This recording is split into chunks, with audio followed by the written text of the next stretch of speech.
On that note, we are going to first do a lecture. Again, it's quite complex, having tried to compress a whole lot of slides into an hour's presentation. So I'm going to run through them. We will have time for questions at the end. So I'm going to run through the hour, then you can ask me questions, and then we will move on to the practice. Yes? I'm going to mute everyone now.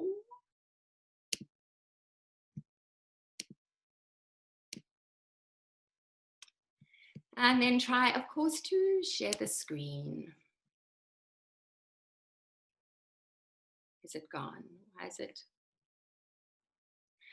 Just bear with. I'm going to have to just make Zoom small.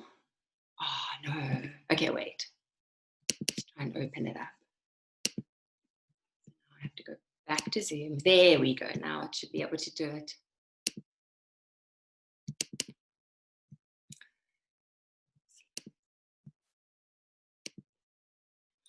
Okay, so I love quotes. I'm going to start with a few quotes. Yin, the yoga of being. It's a Ram Dass quote, as you can see. The quieter you become, the more you can hear. So it is a quiet practice. We don't move a whole lot. And I love this quote. Our goal in life is not to become perfect. Our goal is to become whole. And that's Bernie Clark, who is my favorite Yin teacher, lives in Canada. We don't see things the way they are. We see them the way we are. And only when you can be extremely pliable and soft can you be extremely hard and strong. And I love that too. One more from the Tao Te Ching, which is one of kind of like the Bibles of Taoism and subsequently Yin Yoga. I have just 3 things to teach: simplicity, patience, compassion. These 3 are our greatest treasures. Simple in actions and in thoughts, you return to the source of being. Patient with both friends and enemies, you accord with the way things are. Compassionate towards yourself, you reconcile all beings in the world. And this is quite appropriate to sort of the mindset of Yin Yoga. So the cast, the beginning of this journey, Yin Yoga is perceived to be one of the newest styles of yoga, really having come about in the late 80s, early 90s, sort of 89, 91 is really its evolution time, or its early evolution time. But the Yin Yoga, or the Yin Yogis, they will tell you that it is not new, that it is in fact how almost all yoga was intended to be practiced. Its focus is very much hip and spine, with again the idea of improving our capacity to sit in meditation. So Paulie Zink, which is where this part of our tale begins, he was in fact a champion monkey kung fu artist. I don't know if that would be the term, but it's a non-combat sport, right? And it's actually also the basis, I do believe, of Budokan yoga, but our translation or our interpretation of it is completely different. So Paulie Zink would have these really dynamic movements followed by long holds. And he's quite an amazing or really interesting man to look at. I think he's in his 60s now and he's like a rubber band. There's this lovely man, and he is such a lovely man, not that I know him personally, but Paul Grilly spent about a year doing this monkey kung fu with him, and he eventually just took out the long holds. So depending on who you choose to believe, either Paulie Zink or Paul Grilly get to be sort of the father of Yin Yoga as we know it. I think they've got quite different approaches to it, and the style that we will do today is Paul Grilly, and the style that is most common is known as Paul Grilly Yin Yoga. So over here, I don't know if you can see my cursor, but the second picture, that is a Paul Grilly. The person next to him is Sarah Powers, and the very first person holding his foot, that would be Paulie Zink. And then over here is Dr. Hiroshi Mutayama. So Sarah Powers runs Insight Yoga, and she was a student, but also a colleague of Paul Grelly's. And she actually coined this term, Yin Yoga. Yin being the darker side of Yang. Yin being a complementary to Yang, or complement to Yang. So Dr. Hiroshi Mutayama was quite important to this lineage because with him, he was another one of Paul Grelly's teachers. And with him came this quite intense focus on nadis, or meridian lines. So from the traditional Chinese sort of method of healing. He's a really interesting man, Dr. Mutayama. I think he's written several books, and he was a double PhD Shinto priest. So yin and yang. Okay, I'm sure we're all familiar with yin and yang, two opposite forces that we find in nature, that we find in ourselves. And these two opposite forces that are important to the existence of each other. So not only are they constantly en route to becoming one another, but one informs the other. Light informs dark, love informs hate, joy informs sadness. And the idea that it's always transient, one is always en route to becoming another, like that infinity circle, line.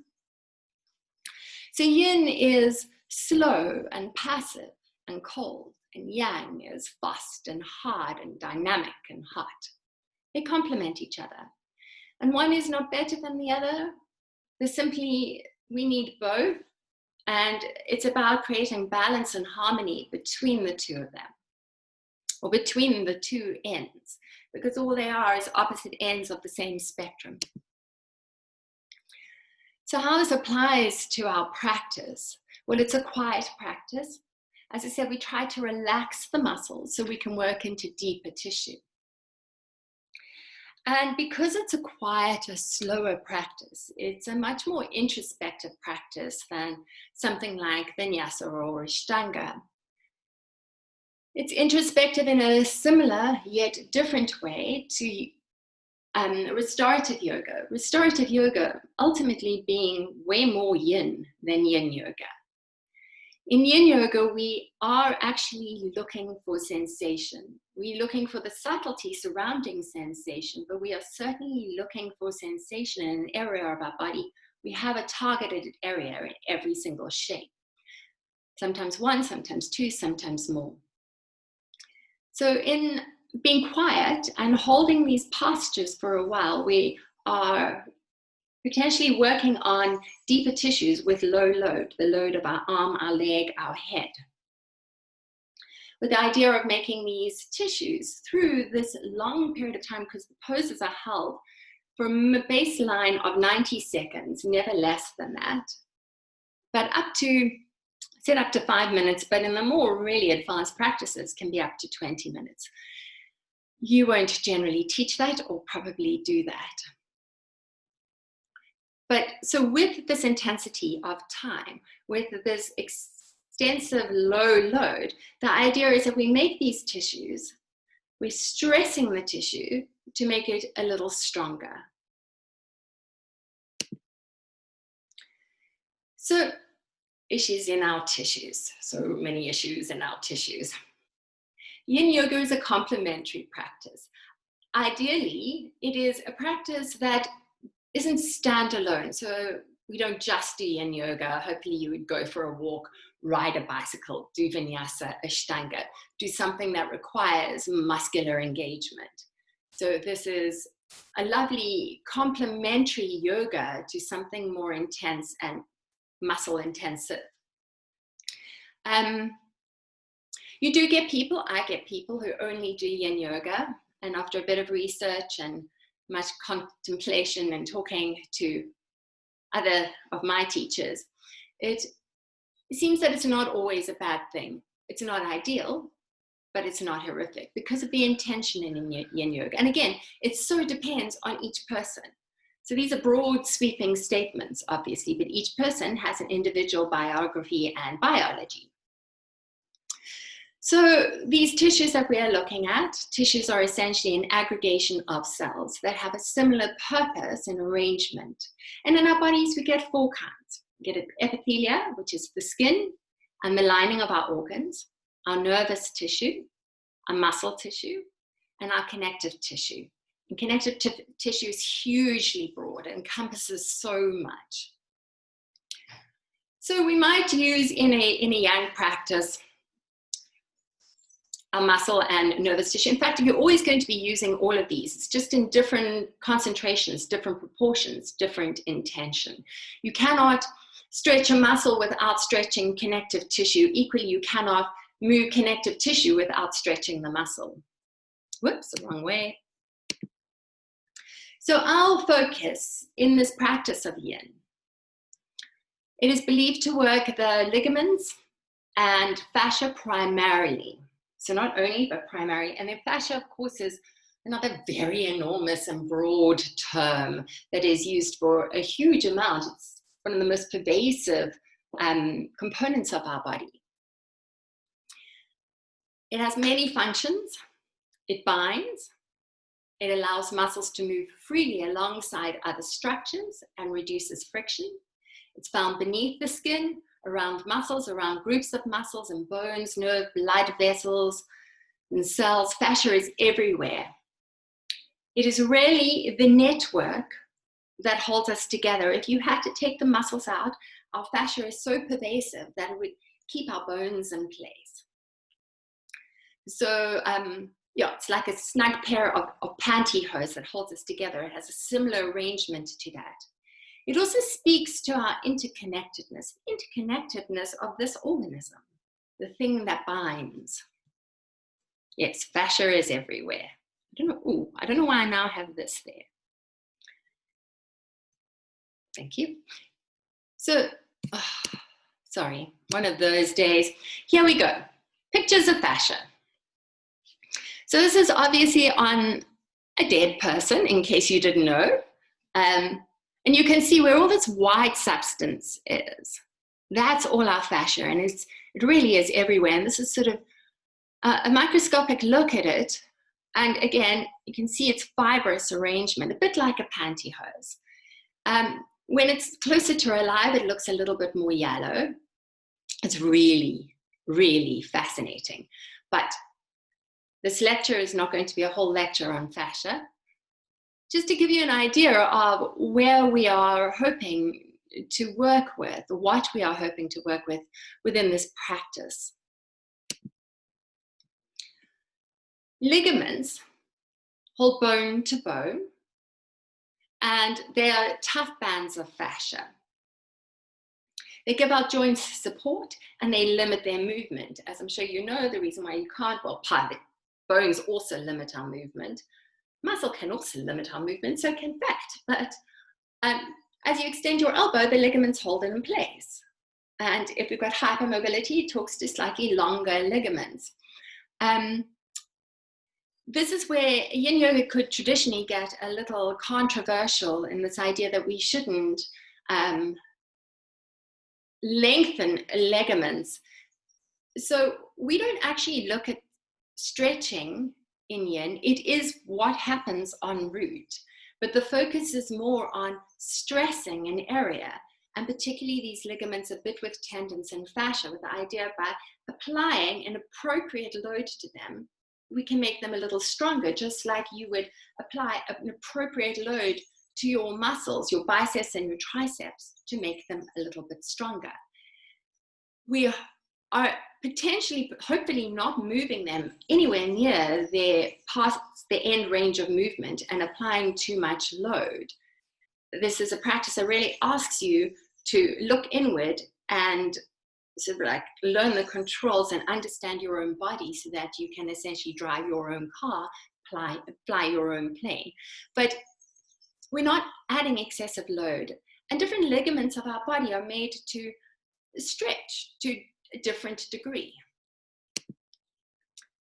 But remembering that important differentiation, that the idea is to stress areas slightly, rather than think about end range aesthetic look of stretching.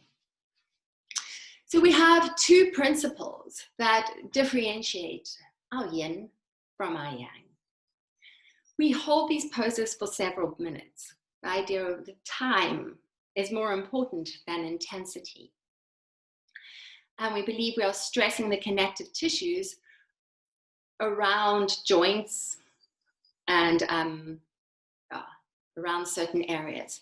And to do this, we try to relax muscle as much as possible, understanding the relationship between connective tissue and muscle. So not switching it off, we're just relaxing that area as much as possible so we can get into the deeper tissues. The poses of this practice have different names to the poses of a hatha practice or a vinyasa practice. The shapes look very similar, but the intention is quite different. Remembering the connective tissue focus and the mindfulness focus and the quiet focus. So pigeon is called swan. Upavista is called straddle. I'm trying to think of other things. Janusasana is half butterfly. We've got a new name for everything. Baddha Konasana is butterfly. We have 20 basic postures. They say 20 is plenty. That doesn't mean that other postures can't be yin. When I ran the TT, we explore 30 postures. And then sometimes we also make up our own postures. So it's more about these postures have been chosen quite carefully because of the stress on the spine and the hips, but it's not limited to this.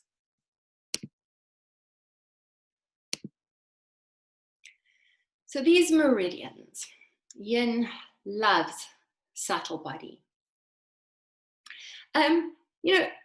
Way back at the dawn of time, yang loved subtle body too.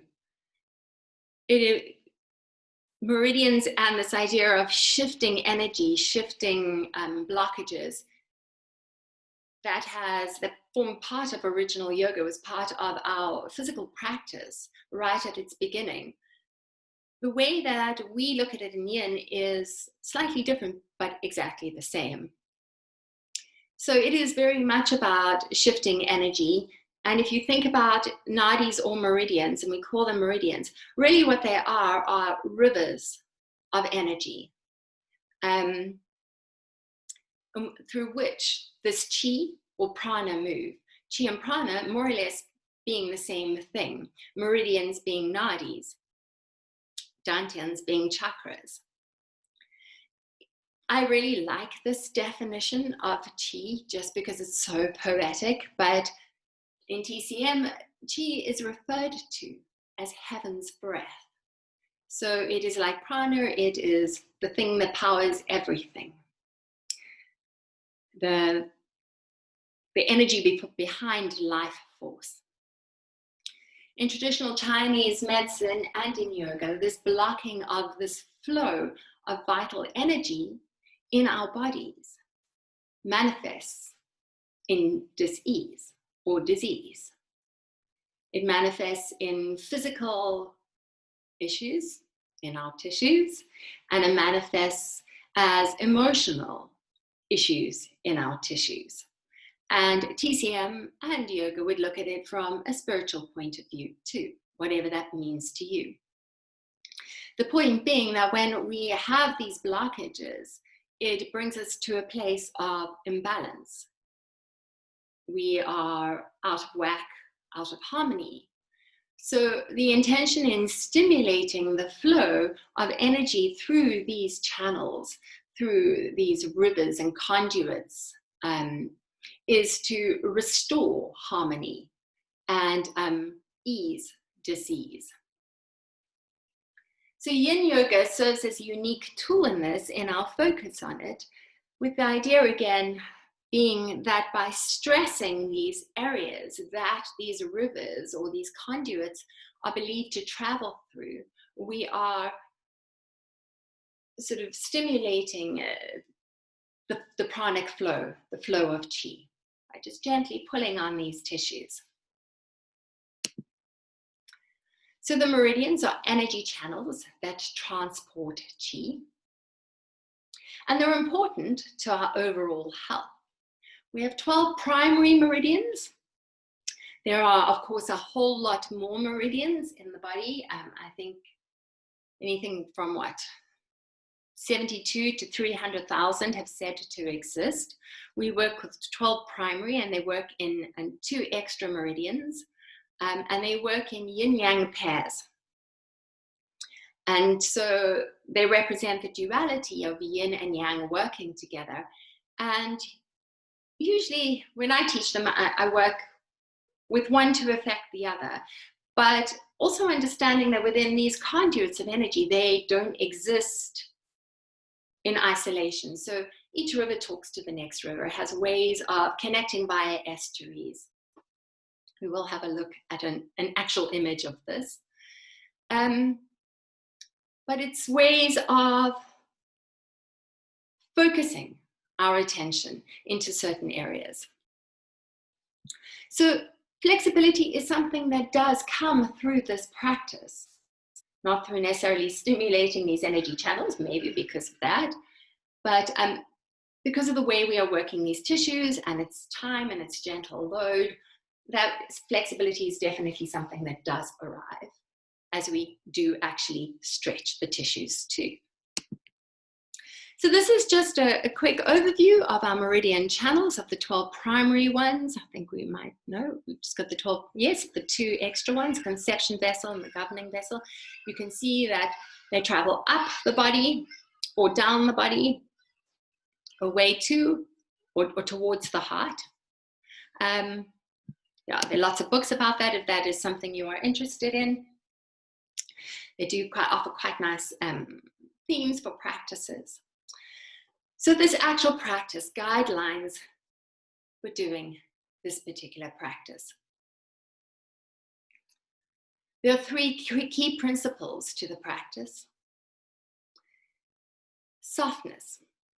We want the body to be as relaxed as possible, and preferably, weirdly, as cool as possible. That doesn't mean that we can't do it in a warm area. And again, if it is cold, we do not want our practitioners, there's the word I was looking for, to be freezing cold. So you want to keep the room at a temperate level. But you don't really want to do a sort of post-run or post-yang yoga, but ideally the tissues should be a little bit cooler to work into these connective tissues. That's not to say you can't do it after a run or yang yoga. We're not very good with rules in yin, kind of the rogue style. So softness. The body is relaxed and cool, and in doing this we find an appropriate edge where you feel something. So I think I mentioned this in restorative yoga. We're so used to really pushing for sensation, pushing for intensity. I think Janine, you mentioned it earlier, how we push ourselves. And this really helps us. This is a practice of yoga that helps us to back off from that edge, to notice when you find your edge. So the principle is you come into it, you find that first edge, that first place where your body resists, and you go, aha, hello, there you are. And then you breathe there for a while, and slowly the body releases and lets go. And then you find a second edge. So there's no pushing or pulling or yanking yourself into something. It is simply the process of using gravity and time to let go and find your edge. And so we're looking for sensation, but without it being incredibly intense. We talk about the Goldilocks curve. You know, I'm sure you're all familiar, Goldilocks and the 3 bears, too much, too little, just enough at the top, and it's just enough. We work to sort of 60-70% of our maximum. So, appropriate edge, stillness without moving. It's hard for people to be still. It is a practice. for people to be still. It's a practice for myself to be still. It really gives us time when we are still to explore the shape, the pose ourselves, and also assess what is happening internally.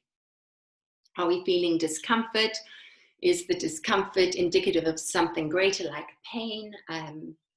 Is the discomfort mental, physical, emotional? And then once we have this place of enough, we commit to stay there for the period of time. Unless, of course, you are in pain, in which case pain is a one-way ticket out of anything. So what this practice asks is that we sit with ourselves. And we sit with ourselves for a period of time, mentally, physically, and emotionally. We stay with the experience. Instead of running away from it and quickly moving into the next shape, we have time to befriend the experience.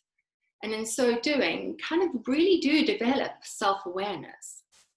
So there's a mindfulness aspect for it. And for those, I think I'm going to use the term mindful awareness. That's going to be my chosen term for this practice.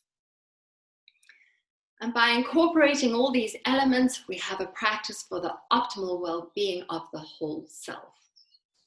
So it is a passive practice in so much as that it is practice a bit like, it is passive a bit like restorative yoga, in so much as that it is active relaxation or active passivity. We don't switch off and check out, we check in. For me, it really has been, we always say yoga is life-changing, and all yoga has been life-changing for me, but this practice has been next level life-changing in terms of sitting with discomfort, evolving and growing my own internal awareness.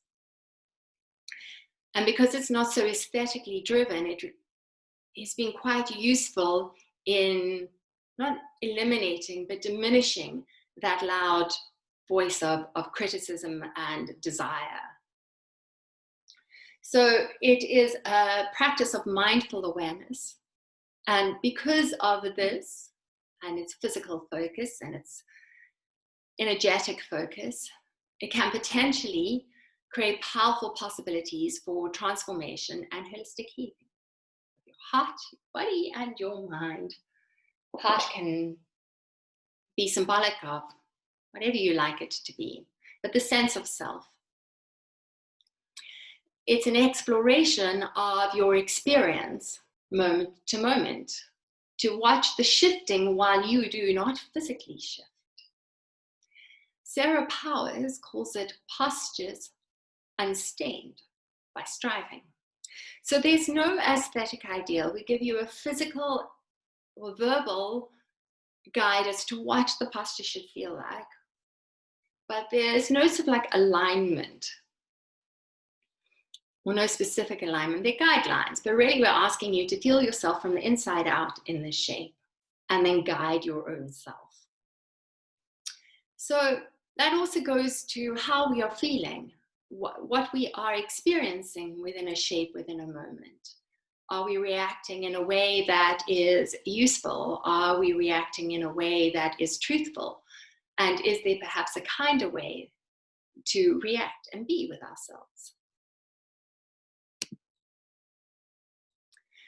So we're just going to look a little bit at some of the benefits of this practice. I do even have a couple of studies. So on that note of studies and research, for Yin Yoga per se, from an anatomical and physiological point of view, there really is no research on Yin Yoga itself. So when we look at how Yin Yoga affects the joints, it's really looking at how Yin-like stresses affect the joints, how Yin-like stresses work in laboratories and on mice and in people. So we look to other similar methods of movement or application. When it comes to how it affects our mind, we have just a handful of studies. Anyway, so going back to how Yin can help us self-regulate and respond to stress.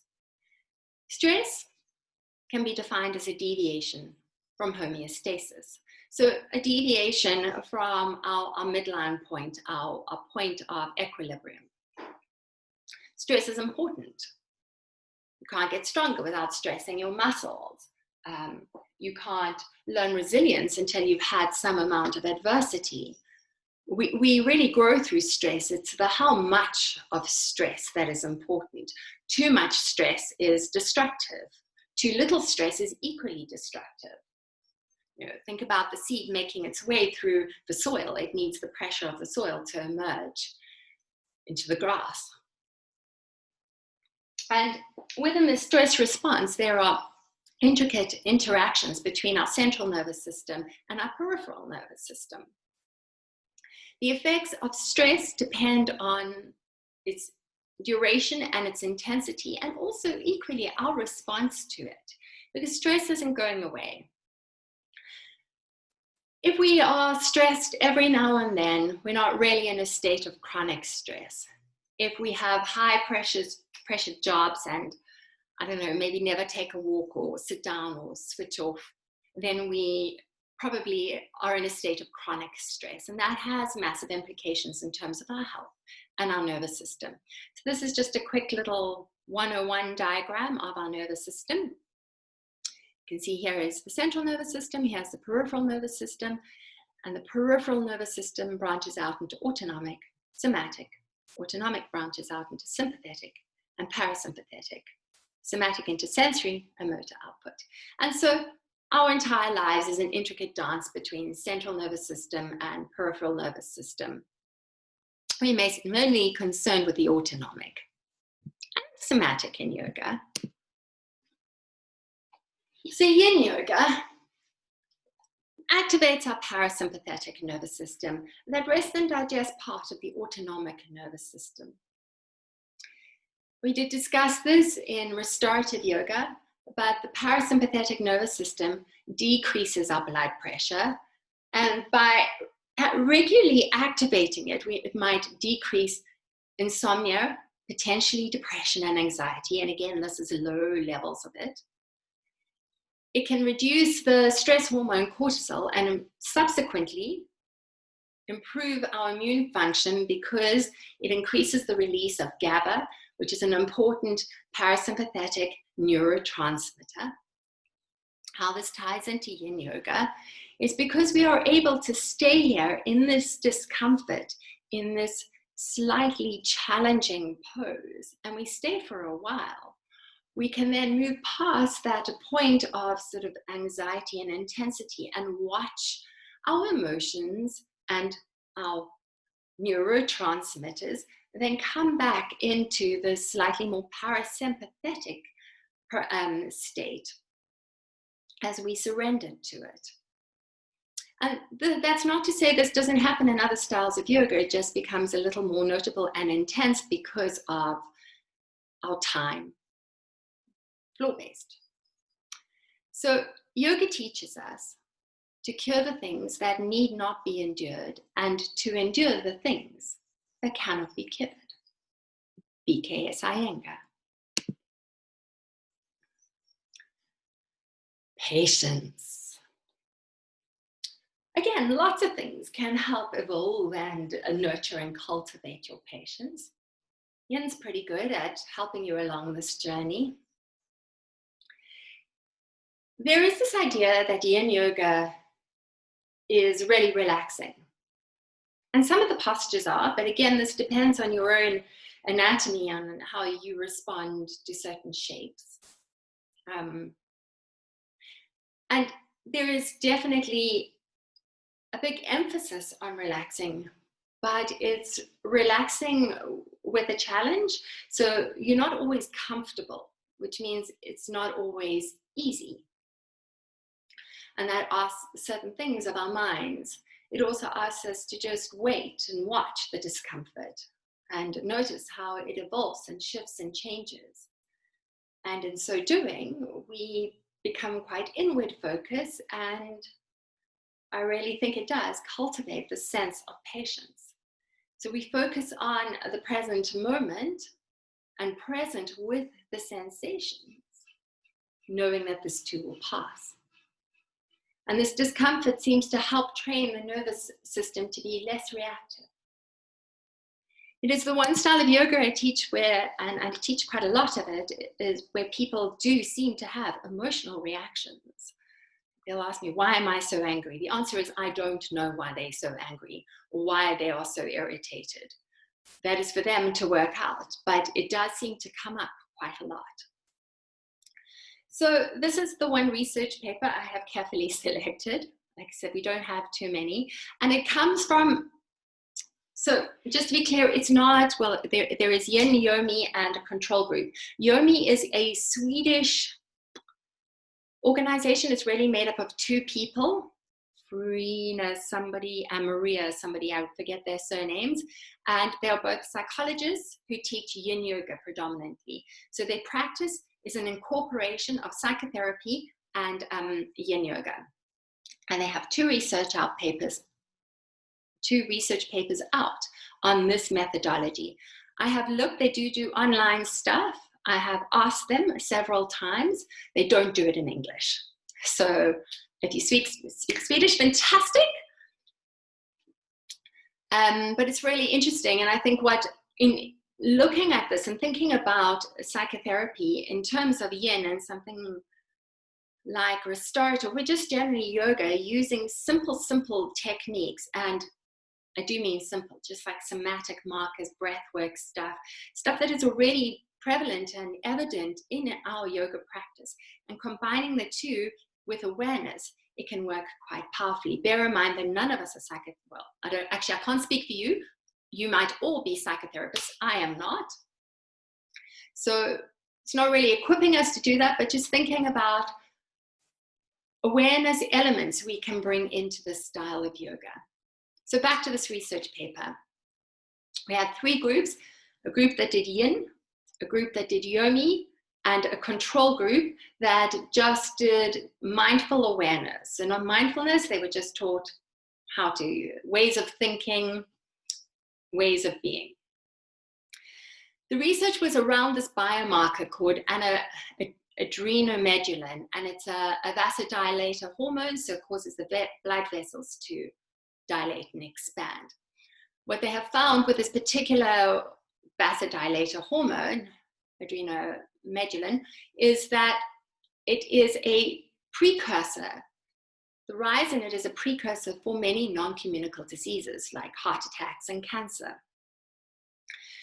Adrenomedullin is also linked to psychological problems like stress and anxiety and depression, and is a known risk factor of non-communicable diseases. But often stress, anxiety, and depression and non-communicable diseases have this intimate relationship.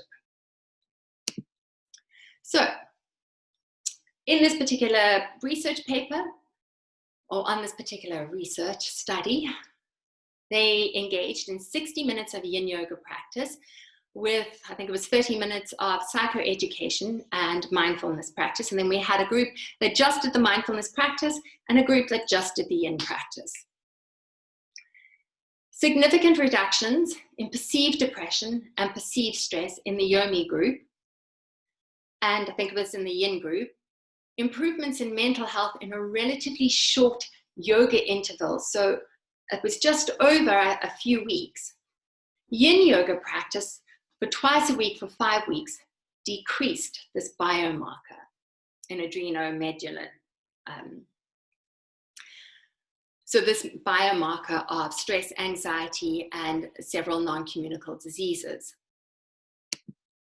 So if you think about the meditative style of it, that would kind of make sense. And if we can then add certain ways of helping people self-regulate, as in within the Yomi practice, that would then intensify that capacity to self-regulate. So it is a meditative style. It offers us tools for relaxation. It offers us tools for stress management. It offers us tools for self-regulation. And it can improve our psychology, so our mental health and our physical health, because the two are integrated. It helps lower perceived levels of stress and anxiety, and it may reduce the physiological and psychological risk factors associated with non-communicable diseases. Like I said, there's not a huge amount of research on it. There are 2 Yomi papers. There's a recent paper that's come out all talking about the psychology, the physical perceived stress levels of it, and markers within. And then we look at stress, yin-like stresses. So the guidelines of this practice: relax. Relax with the discomfort. The only rhythmic repetition is that of the breath. And we surrender without collapsing. Postures are held for anything from 2 to 20 minutes. 90 seconds is really our baseline, but a good guideline is 2 minutes onwards. Obviously, people who are new to it, and depending on the person, we work with less is more. Also, when we're working with sort of like upper body joints like the shoulder, we hold postures for less time than when we're working with the bigger joints of the pelvis. Oops, wait. Time. So it depends on the individual and the level. Equal time on both sides, unless there are restrictions. And if you know your body pretty well and you do a lot of Yin Yoga, sometimes I work with more time on one side if something's feeling niggly. And we work with today's body. So trying to get out of that, the brain, you know, the anticipating brain, and more into the present brain, what is truly, truthfully happening in our bodies right here, right now. The benefits of Yin are it brings balance to mind and body, hopefully, potentially. Can potentially lower our stress levels, help with self-regulation, deeper relaxation. It improves our ability to sit for meditation, and its focus is on joint health, so it can potentially improve the health of our joints. Props. So I'm sure you all recall, because we did do 2 practices, how prop intensive restorative yoga is, that you can't really do it without props. Yin Yoga, not so. You could potentially do an entire practice without a single prop. The focus is not on props, but we do like props. We use props either to increase sensation, or if the sensation is too intense, to decrease it, or if the sensation is not in the targeted area, then we might use a prop to help you get to the targeted area. We use the props to make the pose more accessible. You can see with this particular picture, she doesn't really need all these supports, but if he had to do saddle without support, you wouldn't be able to. It would make it impossible and hard and inappropriate for his body, but she's comfortable doing it. So the supports that we use are sandbags. They're very delicious to use. Straps, blocks, bolsters, and blankets. For today's practice, we won't really need much, possibly blankets and bolsters if you have. Again, it depends on your body. And again, it's quite hard for me to see online what is going on in your body, but I will endeavor to do my best. So I will talk you through the target areas, and then hopefully you'll be able to fly your own plane, drive your own car today. And these are just some example postures. It's sometimes nice to counteract a Yin posture with a Yang posture. Obviously, we wouldn't hold the Yang posture for very long, and it wouldn't be a very difficult one. These are some sort of variations of normal Yin postures. Oops, wrong way. And then I would like to conclude with yet another quote. In the end, just 3 things matter: how well we have lived, how well we have loved, and how well we have learned to let go. Jack Cornfield. Right, so I'm going to, that concludes my slides. I do feel I might have flown through them. I hope you were making notes. I'm assuming there are going to be some questions. Just unmuted everyone, I hope. So does anybody have any questions?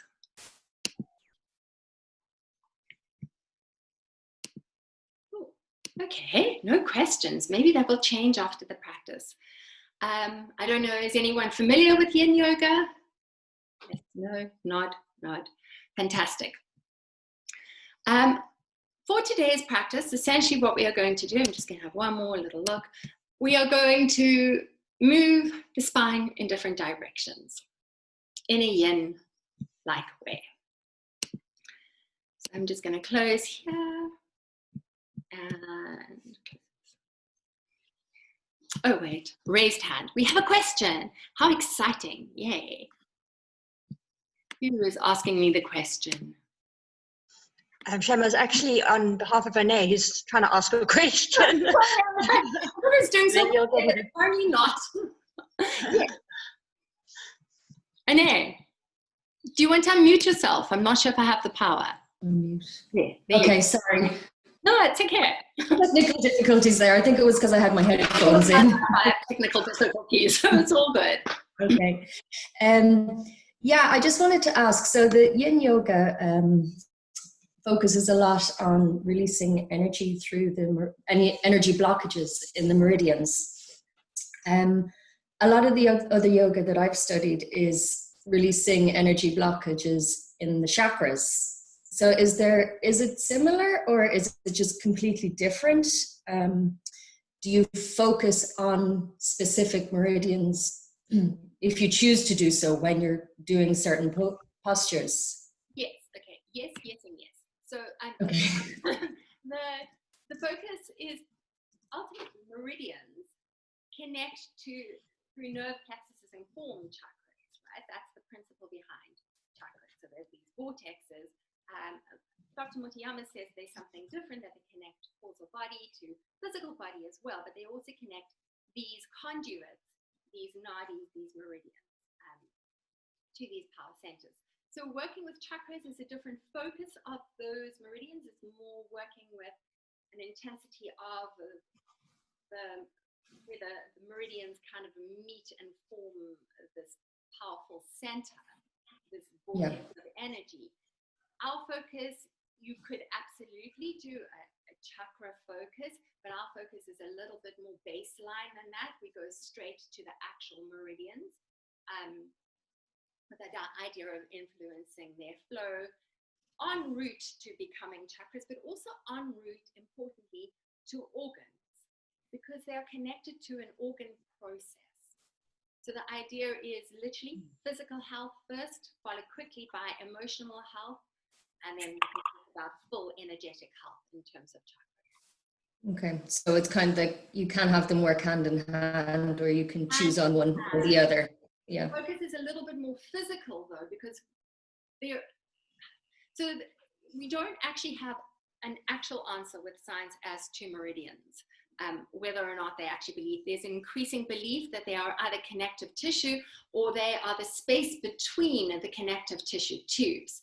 So we believe, and traditional Chinese medicine will believe, that we are actually pulling on the lines of energy themselves before they move into the chakras. So they're then moving up to these organs processes, because it's complicated, but essentially it's not just the organ, it's all the processes surrounded, mental, physical, energetic, and the spaces it moves through and the things it influences en route.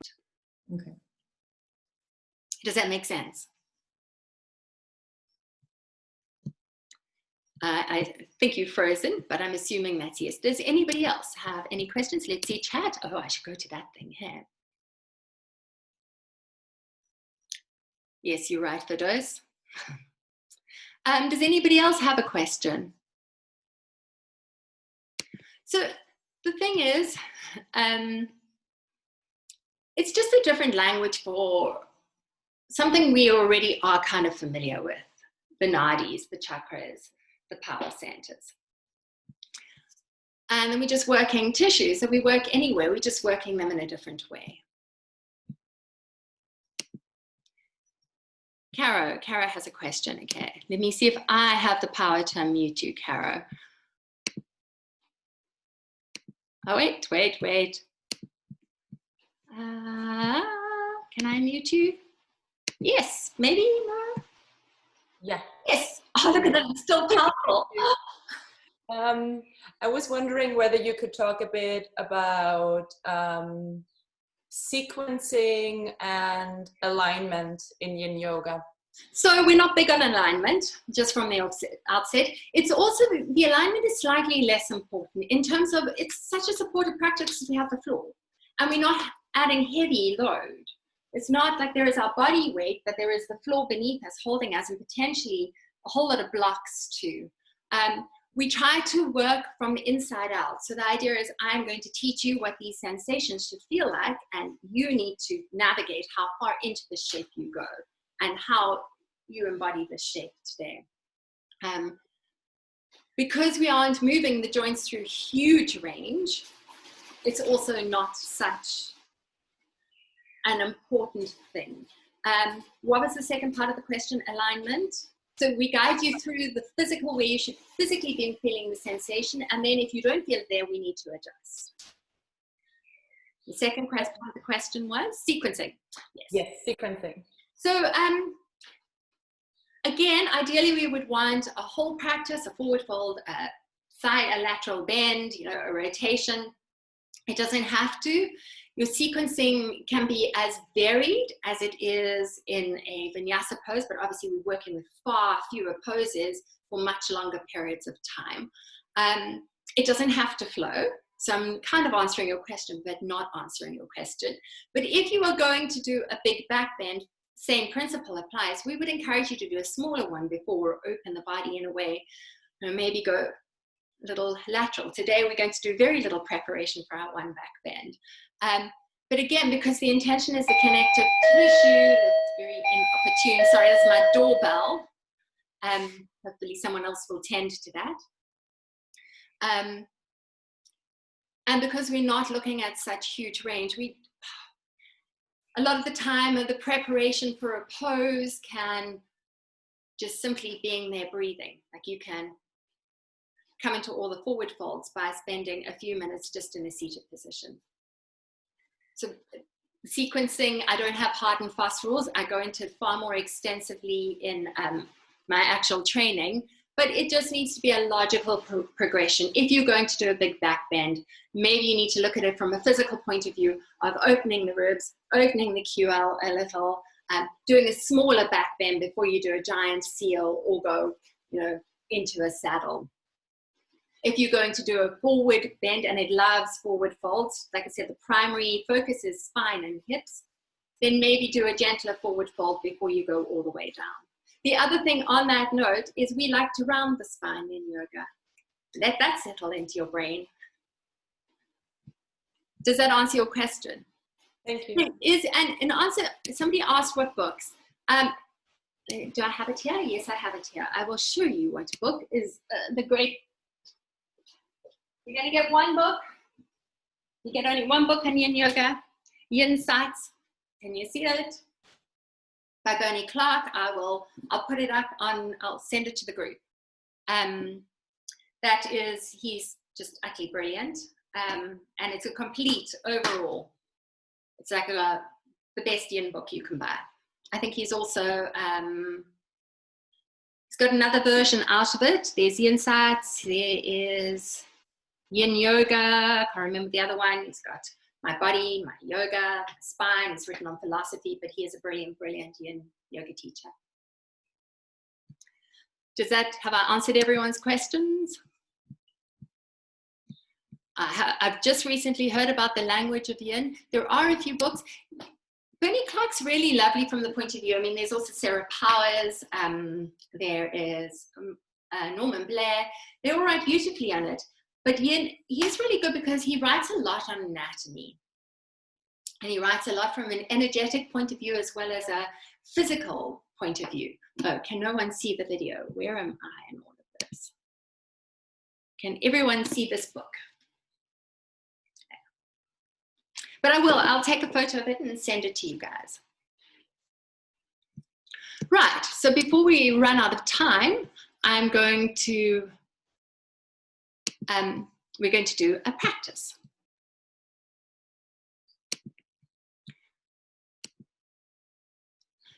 So coming to your mat, because that's probably a good place to do a practice. Like I said, if you have blocks, fantastic, have them at hand. If you don't, books are just as good for today's practice. No, down dog is not a yin yoga pose. I can see that from here. Definitely not. If you have a blanket, so blankets can really be fantastic tools. They make lovely bolsters. They make lovely blocks. They can be a great way to go about it. And other than that, we are going to start our practice. Oh, the other thing about blankets is if you live in Cape Town right now, it can be lovely to ward off the cold. So just so you can actually see me. We're going to start in a child's pose. So we're going to start by bringing the big, actually we're not, we're going to start in Cesar. So my brain has gone into fry mode. We're going to start in Cesar, so we're going to come onto the knees. If this doesn't work for you, please, by all means, come and find a normal seated position. We're going to be here for a little while, so whatever you choose, make it relatively comfortable. And cross-legged works well for this too. And then when you have that shape you have chosen, just gently going to close the eyes, assuming that suits you, otherwise half master. Just pay attention to the breath.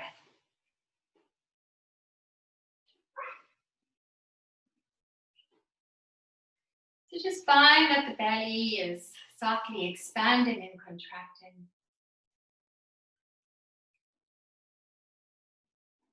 Maybe feel for the chest lifting.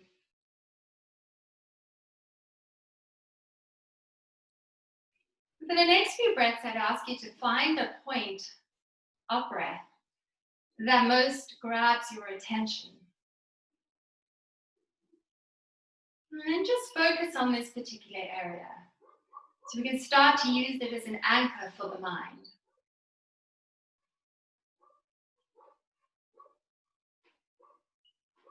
So it might be around the navel, where belly does contract and expand.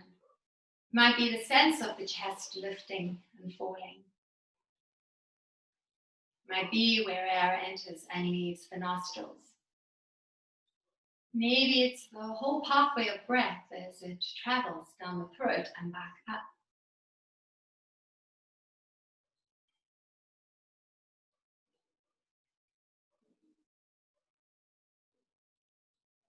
Once you have this point, really turn your attention to it.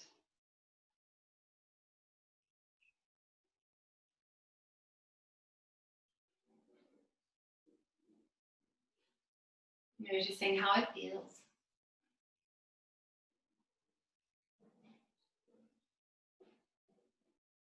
Noticing where it's felt.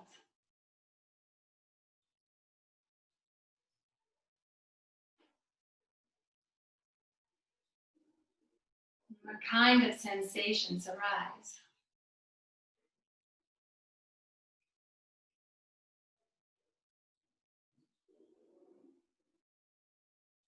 And we'll stay with this focus for about another minute.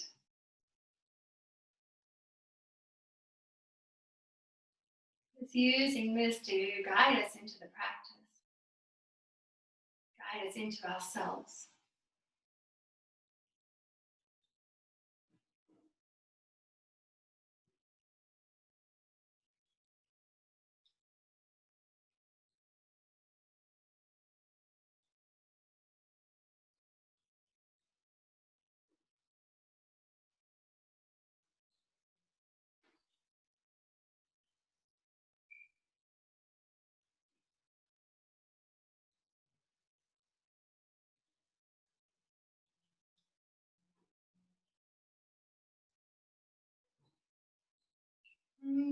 Gather the palms to meet.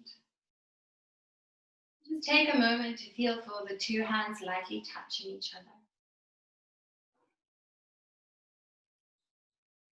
And then rub your hands together vigorously.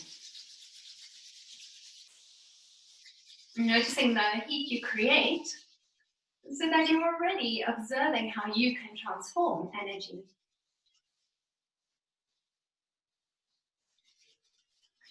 And then taking your warmed palms and simply place them over your eyes. And then let the skull fall into your hands. So you hold yourself just for a moment.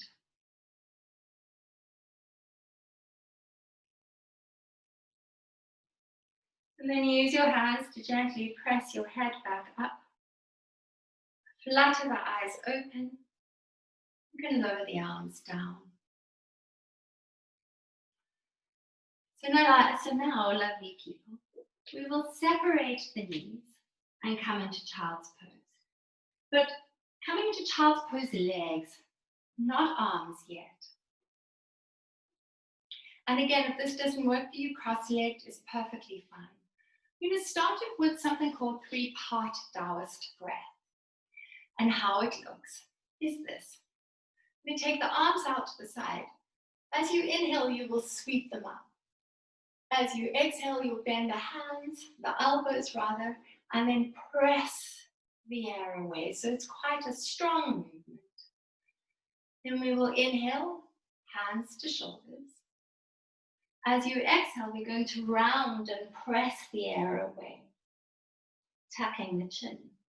Inhale, palms turn up, gaze goes up, and as you exhale, you can bow to the earth. We will take a cycle of breath.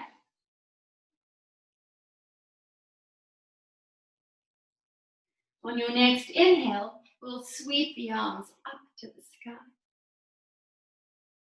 As you exhale, bend the elbows and press the air away. Inhale draws the hands to the shoulders, and then exhale to press the hands away, round and tuck the chin. Turn the palms up. Inhale, gaze goes up, and as you exhale, float the hands to the earth and hopefully forehead lands too. Take a cycle of breath. On your next inhale, float the hands up to the sky. As you exhale, bend the elbows, press the air away. Inhale draws hands to shoulders, and then exhale to round and press, tucking the chin. Inhale turns the palms up and gaze up to the sky. And then as you exhale, fold. Rest the forehead down. Cycle of breath. On your next inhale, hands reach up to the sky. Exhale, bend the elbows, press the air away. Inhale, hands to shoulders. And then exhale to round and push. Inhale, hands up to the sky. And then as you exhale, we'll lower down to the earth. And now we will stay here. So if you are cross-legged and you're okay in child's pose, you can come over into child's pose. If not, if child's pose doesn't work for you, lie on your back and hug your knees in. Remembering that each child is unique and individual, so you can find your own child's pose. You might need something under the knees. You might need something between the calves and the sit bones. And if the sit bones touch down, you can have your arms wide. Depending on your shoulders, you can bend the arms up and rest the forehead down. You could even clasp your head or place a block or bolster underneath you. It is a passive child's pose insofar as our elbows are not lifting up off the ground. We are not pressing into the hands with all our might. Feel for the elbows softening to the earth.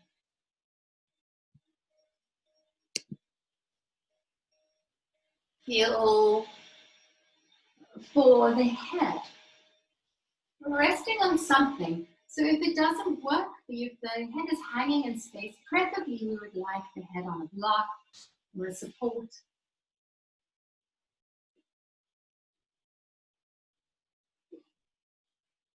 Or you can even recreate fists with your hands or hold your head that way.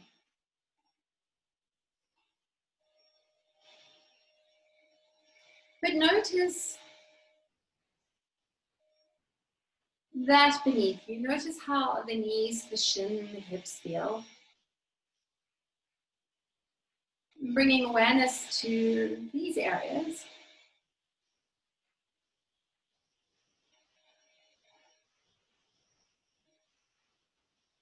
And then softening into the spine.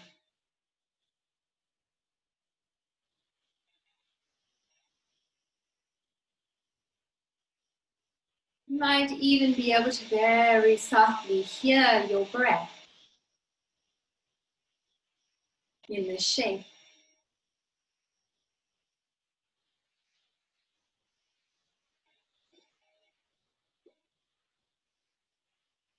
This quite cavernous shape. This quite pious shape. It allows us to turn inward.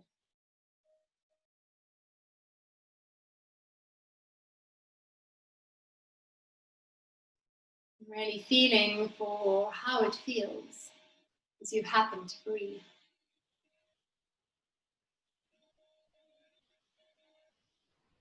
Where does breath arrive from? Where does it leave from?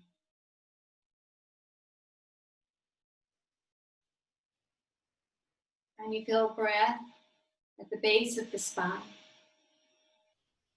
And you feel for it at the base of the skull.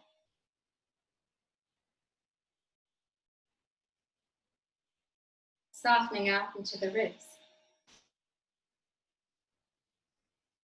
And you use that same breath to release any places of tension, and also equally noticing where these felt places of tension are. How does it feel to be you in this shape, breathing here today?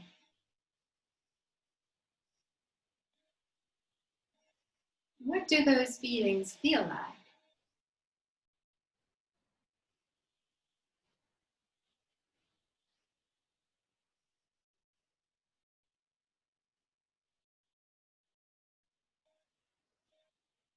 So without getting involved in the emotional sense of feeling, rather just name and notice. Maybe even creating a sense of warmth or cold, hot, cool, bright, dark. And two, these felt sensations.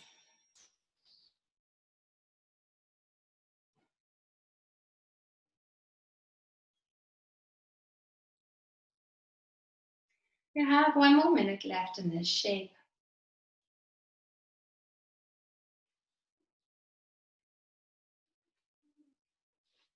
And how it should be time spent in full communication with your body.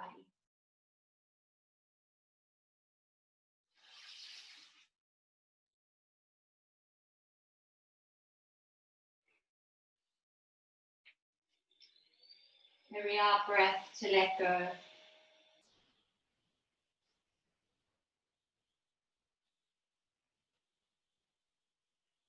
Every in-breath an opportunity for exploration.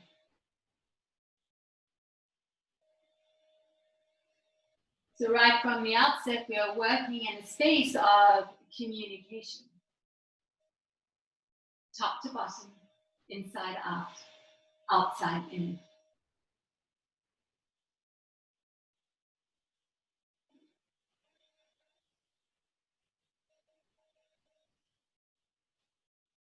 You just start to apply a little pressure to the hand. You might choose to lift the head, lift the elbows. And then very slowly, slowly meaning not fast, It's amazing how often we confuse ourselves with that.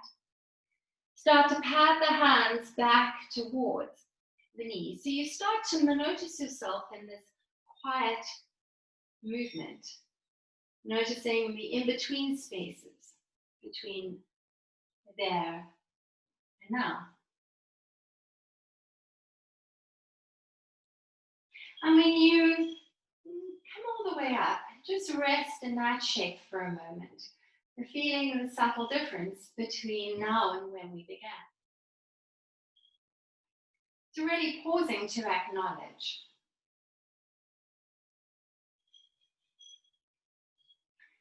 And so from here, we're going to land our hands in front, come onto all fours.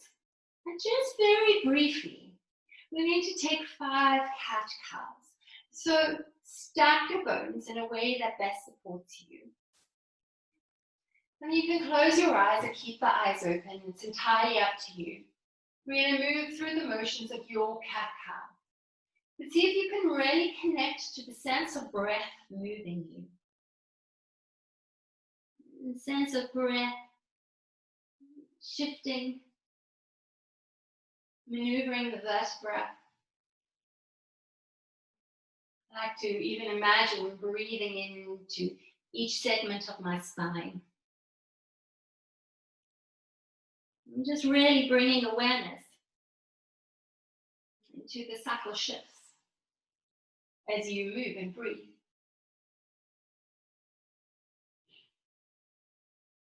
And then equally to the sense of stability as this happens.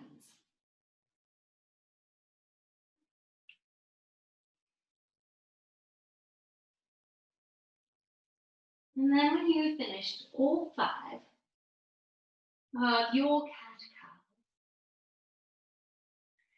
you're going to come to land one forearm on the ground, then the other, and then lower the belly all the way down. So we find ourselves in Sphinx pose. So the only real instruction I have in terms of alignment is try not to have the elbows behind the shoulders. It drags the chest forward. And we want to lift into the chest. Now it is a yin practice, so we are allowing the chest, the belly to sink to the earth. You can interlace your hands, you can have the hands shoulder distance apart, you can turn them up. In terms, if this is too much for your spine, you walk the arms forward. If that's too much, you can take a little blanket, place it under the shoulders and just rest down, or turn the feet out and come into crocodile. Some people that really is enough. You can also take a block and place it and let your head rest there. Or you can allow the head to hang freely, or you can stack the head on top of the spine. So nice to have choices. The only real instruction is to not let the shoulders come up to the ears. So there is this gentle yang action of pressing yourself up from the earth, while allowing the spine to soften to the earth, particularly mid-spine.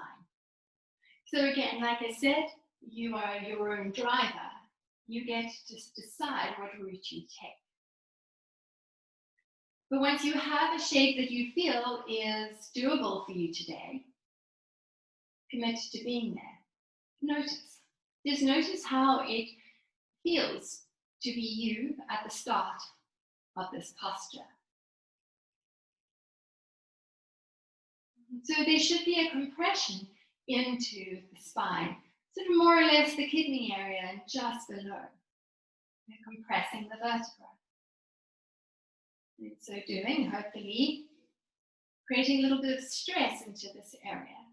The idea of making the ligaments and the bones a bit stronger. But equally, there will be a bit of tension into the front body. So this also offers us information about relationships, front to back.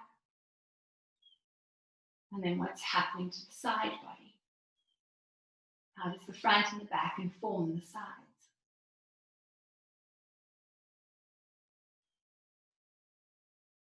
And if at any point the sensation in the back becomes too much, the stress becomes too much, move the hands forward or find another variation that you can be in for time.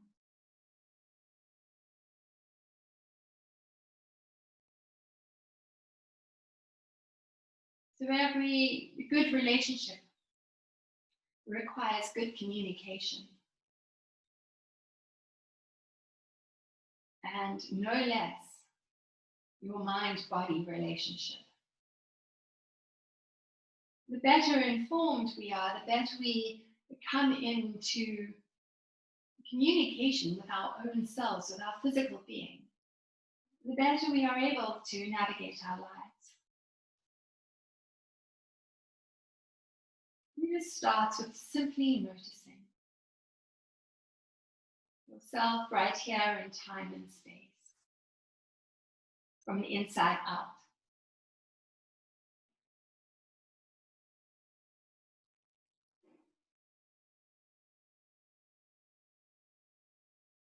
And feeling for yourself breathing, noticing what happens as you happen to breathe.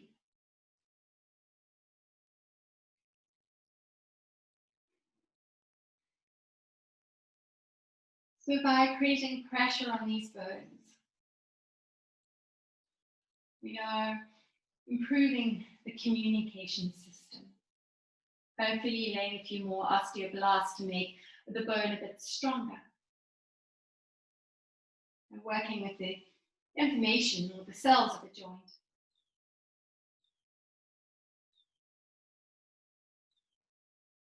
One part of our body speaks to another, whether we notice it or not.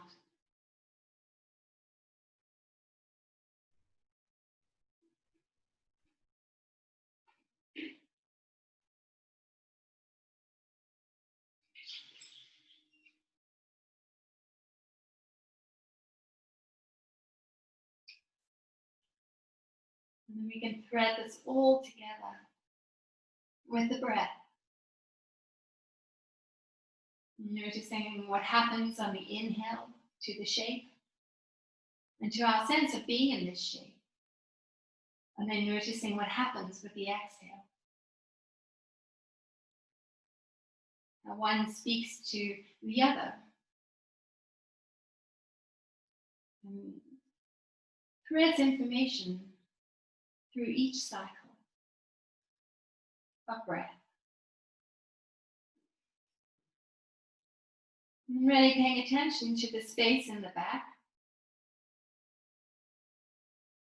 Noticing how that sensation itself, the hot, the cold, the loud, the soft, even fuzzy or light, shifts and changes with time. And where else in the shape, in your body, does sensation shift and change with time? You can choose to stay here in a Sphinx pose, or just for a couple of minutes, you might try seal. And so to come into seal, we're going to take the arms out 45 degrees, press into the palms, and then start to straighten the arms. So if it's too much for you, come back to Sphinx pose. And also note that you can moderate this by reaching the arms longer, so you're a little bit of a lengthier, flatter seal. Or you can walk the hands in to intensify it. And you're a little higher barking seal. I like the shape because it really does look like it's a namesake. So find your version. We'll just be here for a couple of minutes. There's always yang in our yin and yin in our yang, and so our arms need to do the yang work. But as much as possible, see that you can relax elsewhere. And is it so impossibly wrong if you tense your glutes? No. As long as it feels like it's more supportive for you. Where your legs are also depends on your body, depends on you right here, right now, today. So you really have to work at tuning in to decide, is here good? Is here appropriate? How do I interpret these internal signals of firing cells? How are you breathing? It's usually a good start. Where is breath felt? How does the shape inform my breath, and my breath inform the shape? We have just a few breaths left here.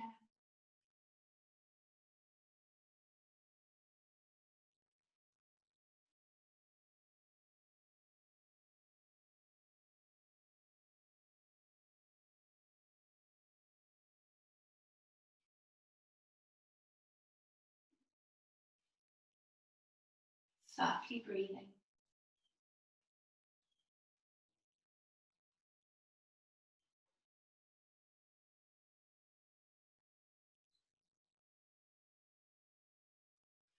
And then after your next exhale, slowly, if you are in seal, slowly lowering yourself to the earth. And then bringing one hand on top of the other and resting your forehead on it.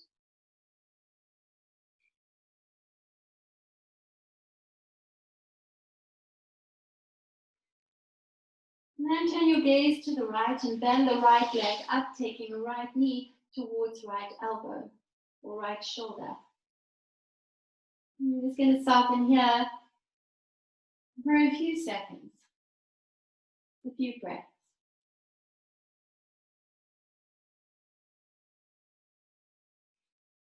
Sometimes the joy of the yin pose is in fact the coming out of it. You sometimes feel like a 90-year-old.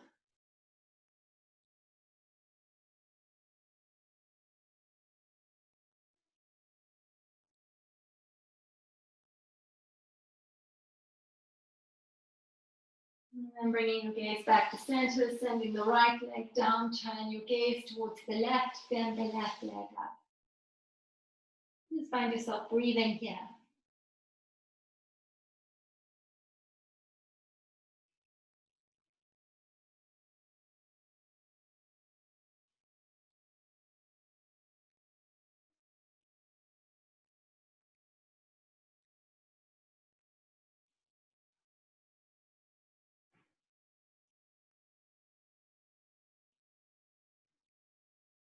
Then sending the left leg back to meet the right. A forward back to your hands just for a couple of breaths.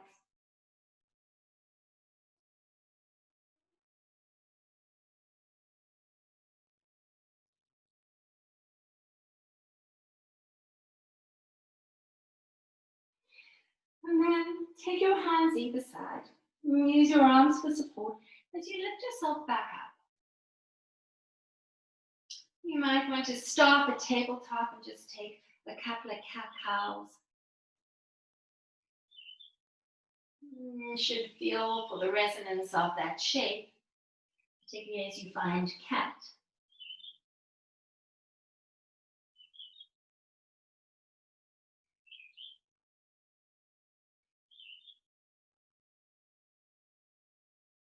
And then from there, sinking the sit bones back to the heels, popping the feet out to one side, and then extending the legs out in front of you. So this is where your blocks and your blankets might prove useful. If you have a block, please grab it. And extend both the legs out.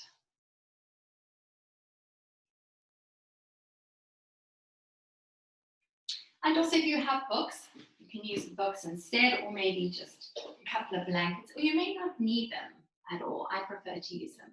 And at this point, you're also welcome to sit in a block or a bolster.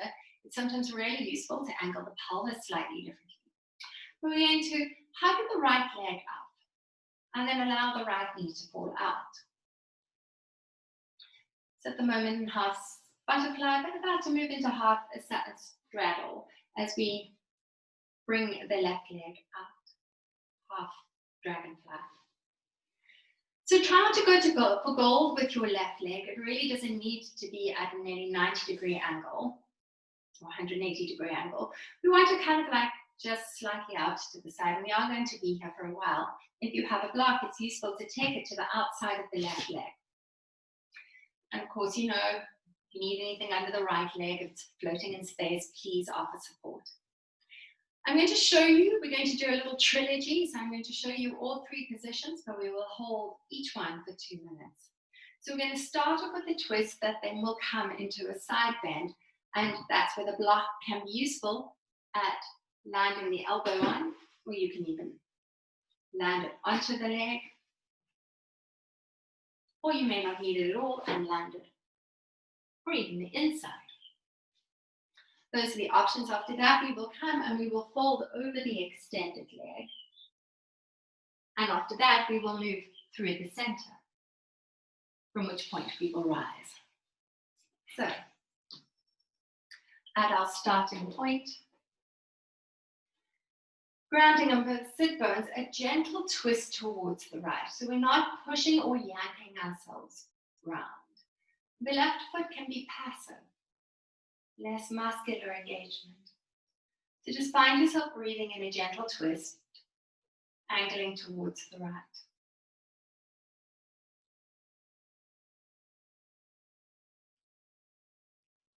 And from here, we're going to land the left hand onto the left leg and start to slide that left hand down. At this point, you might want to take the block and place your arm on the block, or bend the elbow. You can also use that arm as support. That can be your support.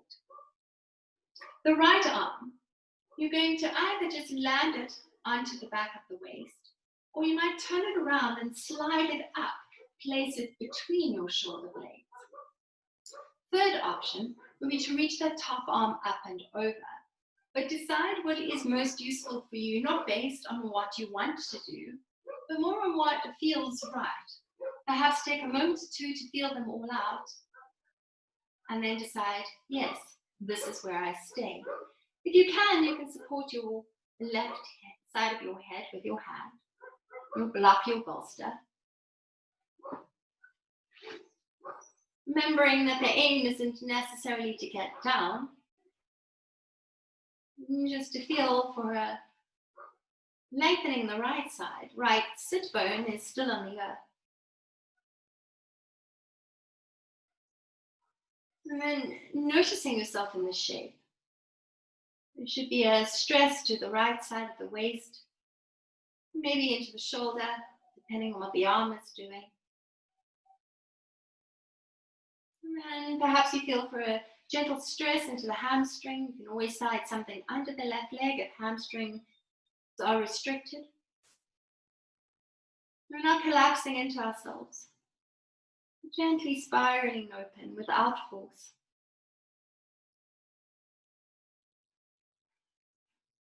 And again, just a reminder that while we're looking for sensation, it should not be sensational. It's more like a dull pull. The moment you feel pins and needles, it's a sign to back out.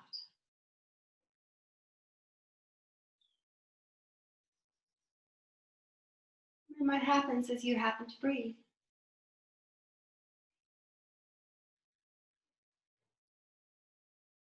That is the inhale, and form this shape. How does the exhale?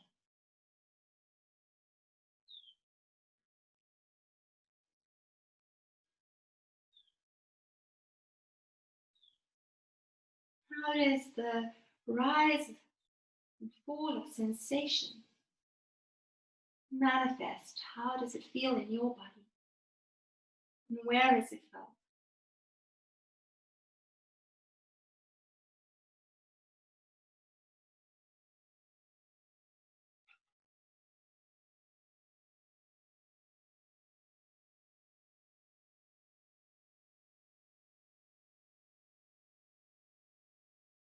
So you really start to attune to the shifting of your tides, to the shifting of sensation, physically and mentally.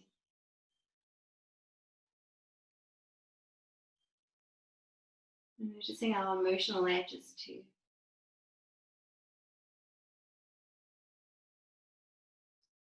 So we're simply going to free that top arm.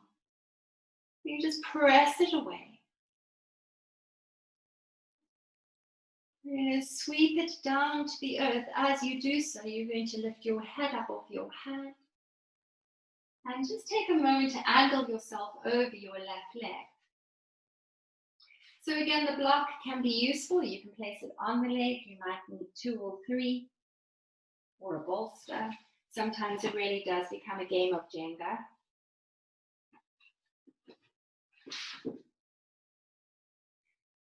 Maybe you let the head hang, rounding into the spine. And again, remembering not to pull and push. So I could drag myself flat to my leg, or I could just be here, observing myself in time and space. Noticing the shift, moment by moment, of the relationship between my thigh and my belly, to my right hip and my right shoulder, my left hip and my left shoulder, my foot and my hip. Being attentive to the shifting signals, shifting information, shifting tissues, happens over time. And even noticing in this forward fold the buoyancy of the breath, that nothing is ever static or still. We are static when we are dead.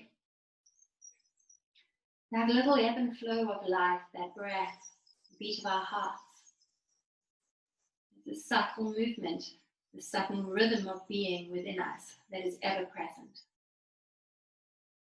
ever moving.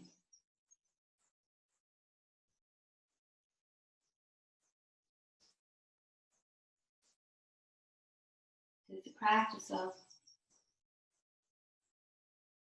quietening the external busyness. You can notice the internal. Just a few more breaths here.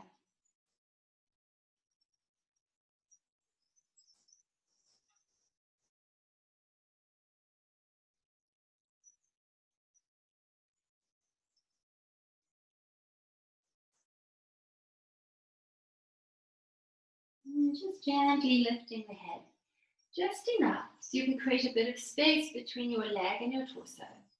So we can start to gently pad the hands to the center. So folding over that front leg.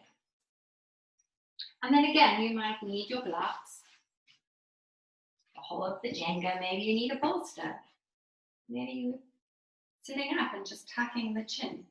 These are all good places to be. Be less involved in ideas of where we should go, and more involved in what is true of our journey. Self-navigation.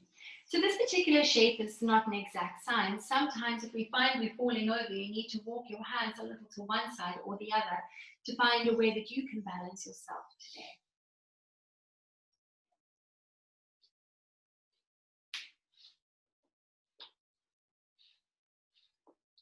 Find a way that you can surrender and yield.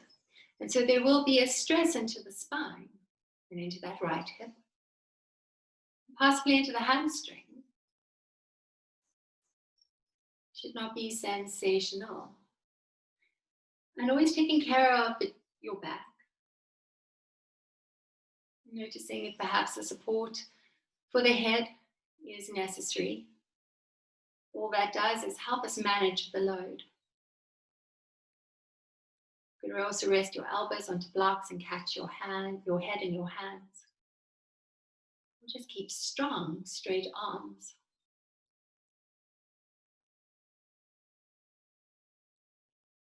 All the while, tending to breath. All the while, tending to sensation.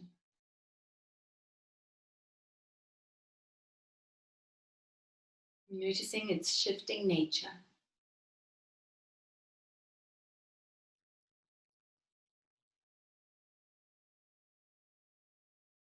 We'll take a few more breaths in this shape.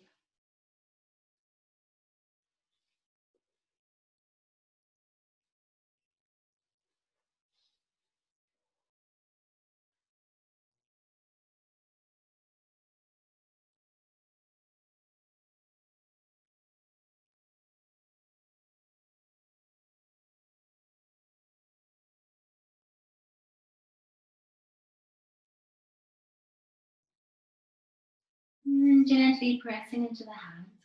And once again, slowly, very slowly, not fast. Walking the hands back towards the shin. Noticing yourself moment to moment. Little increments as you stack your bones. Coming all the way up. When you get there, we will lengthen both legs out and pause for a moment. So the tendency is to want to move. Try to just be still for a moment so you can really notice the resonance. Notice the echo of that shape. Notice one side from another. We think the shifting of our tissues, how quickly we can shift them, shows how quickly we can evolve and adapt, and that bears hope for our brain. When you lean into the hands, you can wriggle the legs, just give them a little bit of a tapping, padding action. We're going to bend the legs up. And we will do a counter pose before we move on to the other side, just by moving the legs from one side to the other. So windscreen wipering the legs, internally rotating them and bringing a bit more blood flow back into the joints. Like I said, sometimes when we move out of these shapes, we feel like old people. But when the tissues recoil and reset themselves, you feel like a young person again. So extending both legs out, trying to have a mind free of anticipation for the other side. This time we will hug the left leg up and then allow the left knee to fall out to the side. That right leg will come out just enough. And if you use blocks, you might want to take them to the side, or bolsters or blankets, whatever you have. And again, it may be on this side that you need them or don't need them. Really try and be open to the newness that today brings, that right now brings, rather than basing all our knowledge on our maps, our previous maps. So we'll start off with a gentle rotation to the left, remembering if the left leg is hanging in space, it might be a good idea to place a support under it. Support's a wonderful things to have in this world. Find yourself breathing right here, right now.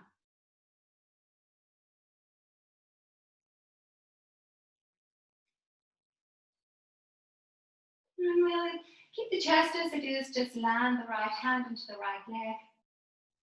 And start to slide the right arm down the leg. And you might just keep the arm quite long and strong. You might even be able to hang the right ear towards the right shoulder. Again, depends on your body. Or maybe you land your elbow onto your leg, your block. Land your head into your hand. The left hand can just be on the left waist. You might want to sweep it up and over. You just turn the palm towards the back and slide the hands far up the back, noticing one side from the other. And we'll rest wherever you are for a couple of minutes. Think about it as an exercise of data collection.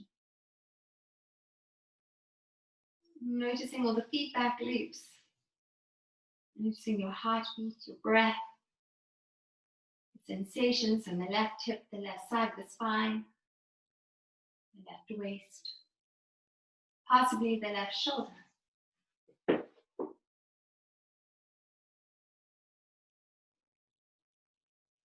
And so you're really noticing right here, right now, today, this moment.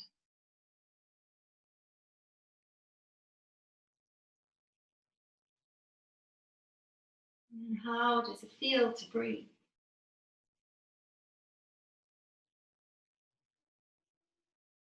In this body, in this shape right here, right now.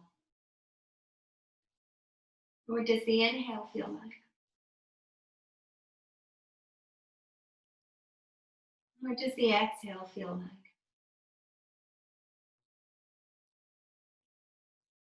Where do you feel skin on skin? How does it feel to have bone touch bone?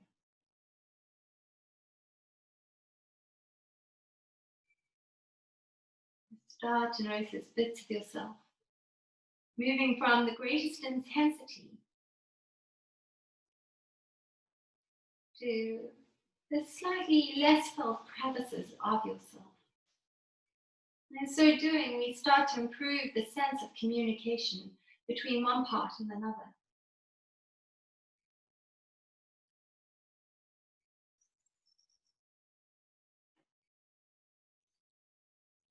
Be here for a few more breaths, about another 30 seconds.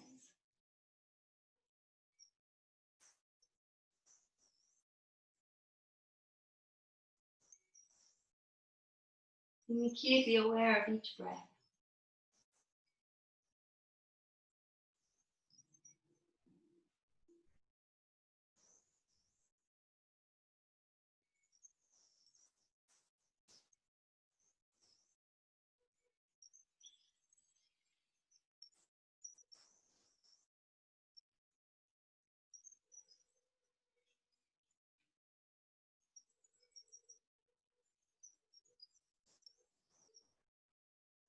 We're simply going to release that left arm. Reach it out and away from you. I'm going to sweep it over to the earth on the inside of your right leg. And then just lift your head up off your hand and start to angle your chest towards your leg. And again, without yanking yourself around, just finding your side, your version. And it might mean coming all the way up. So feel the shape out and then decide, aha, this is what I need. This is how I can best support myself. So as we round into the spine, it will put pressure onto the lower back or the whole of the spine. Sometimes we feel it most in the lower back, sometimes most in the neck. But yes, we're using the head to traction out the spine, to put pressure onto those ligaments, to send information to those ligaments and bones. And the thick bands of fascia, the front and the back of the spine. So decide if that feels like an appropriate stress in your body right now, or if a little loving support will help you be there.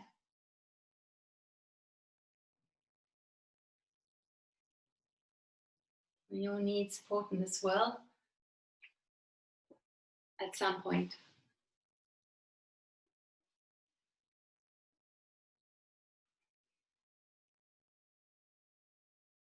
And then we notice, what is this? Where do I feel it? What does it feel like?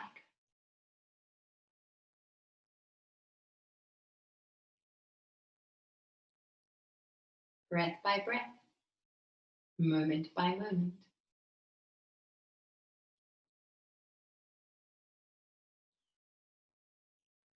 So any effective system needs three things in place: transportation, transformation, communication. Transporting blood and fluids, thoughts, watching them transform as they send messages throughout. In so doing, improving our systems of communication.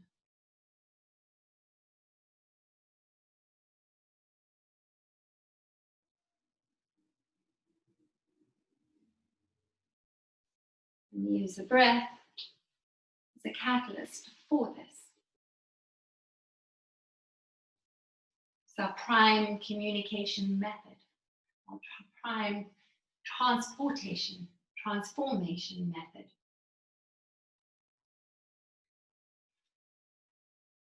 Pressing lightly into the hands, lifting the head gently. And walk the hands through the center of our legs.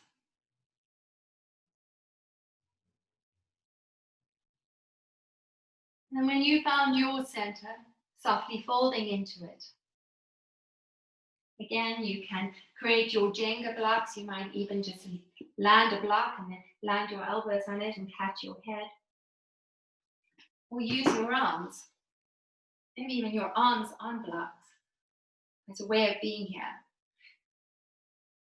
So how we respond to stress in our spine depends entirely on us on any given day. But that's not the only focus here. We're also working into the hips. And the spine has a front and a back to it and a side. Sides.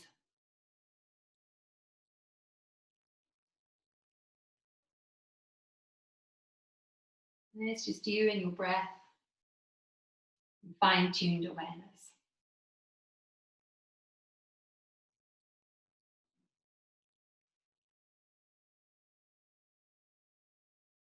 What is this? What does it feel like? Where has it felt?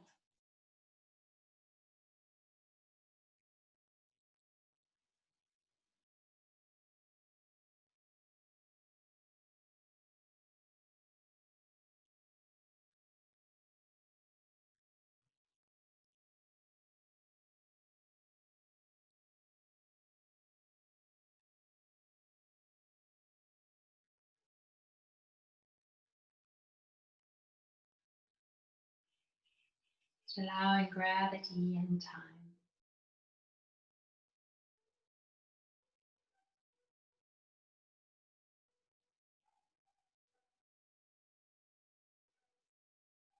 And just a few more breaths left here in this body, in this shape here today.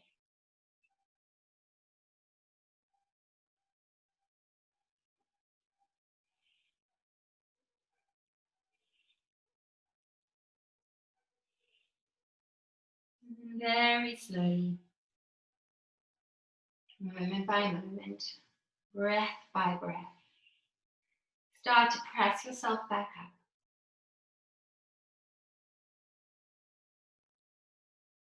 Until your spine starts to stack its vertebra. When you're all the way up, extend that left leg out, draw two legs together. Again, going to pause here for a moment. Just noticing, feeling for that shift in your tissues, noticing the work done thus far. And then one more time, you can lean back into your hands, bend the knees, and just give yourself a little bit of a windscreen wiper.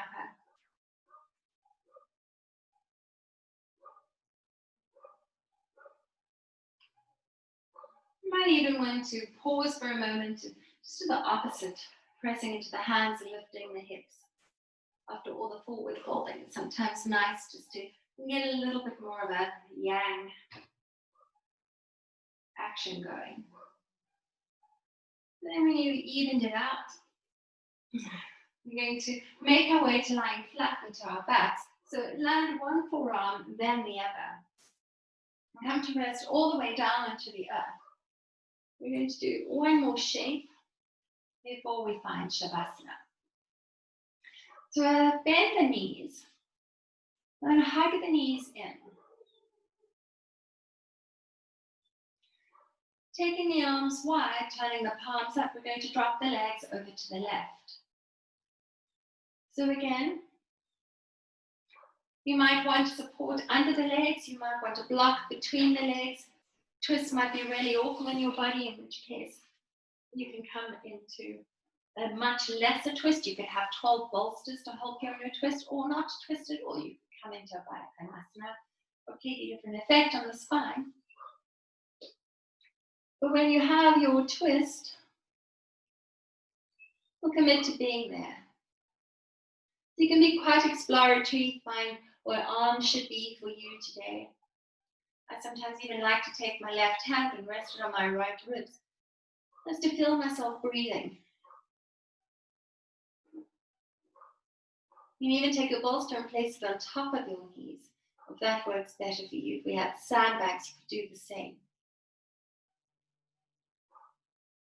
We won't be here terribly long, about 2 minutes. It's quite short for a yin shape.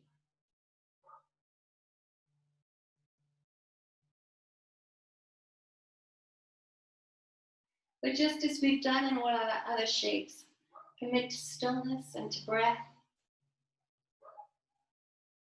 and to inquiry.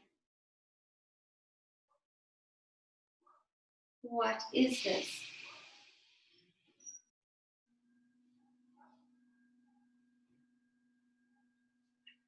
So you should feel the gentle tug along the spine, possibly higher up into the spine, possibly lower down into the spine, depending on your legs and your spine, but it should not hurt. Ensure that the knees are safe.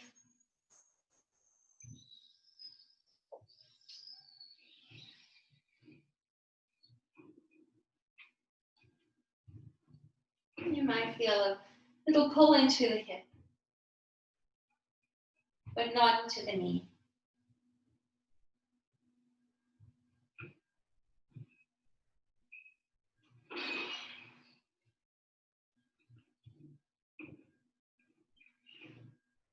And then nothing to do but breathe and be. Observing yourself right here, right now, in time and space.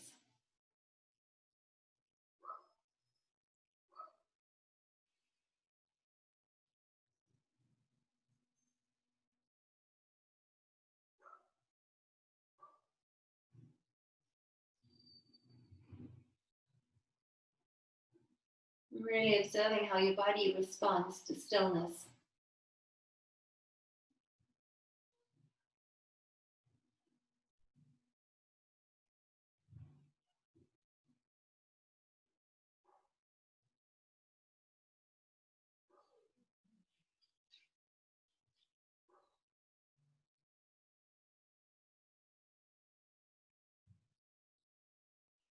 If you are holding on to your right ribs or your right knee, please lower that left arm down. If the right arm is a little higher up alongside the ear, you might just draw it down alongside its own shoulder.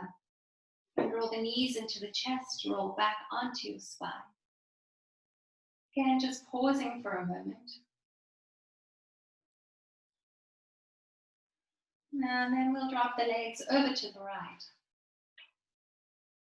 So drop the legs first, feel it out. Decide how best to adjust or modify for you. Maybe taking a blanket underneath the knees, between the knees. Maybe lifting the left arm up. Maybe you need 5 blankets. We tend to think of props as almost a crutch, not a support. And they really are just the most marvelous things to use. But it's not about not being able to get into the pose. It's about being inherently truthful in the pose. So one shape versus another isn't better or worse. It's just inherently different. And it's only right if it's right for us. And so we want to encourage the sense of trust internally, honesty, and communication. And that way we can start to really transform ourselves.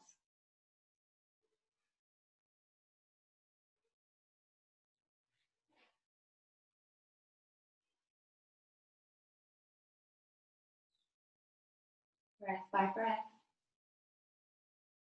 moment to moment. Noticing those subtle shifts and changes.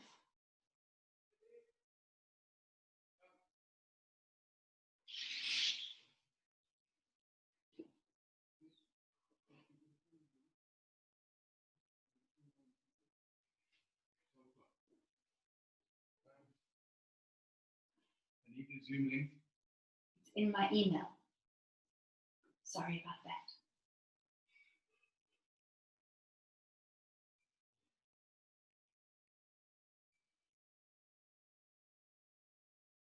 And lifting your gaze back up, lowering arms in line with their shoulders, draw the knees into the chest and roll back onto your spine. Give yourself a little hug, maybe roll from side to side.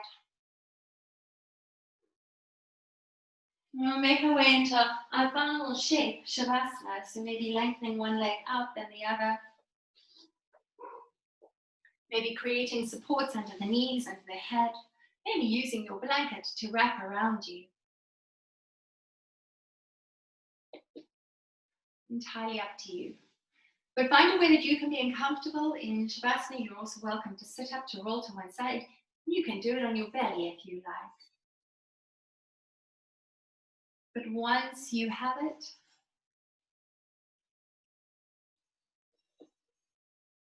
just be there.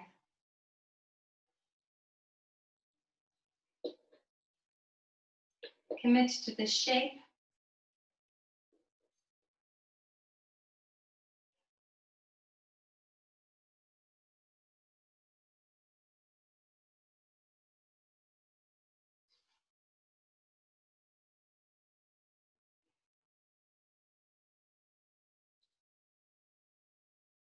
Commit to this moment.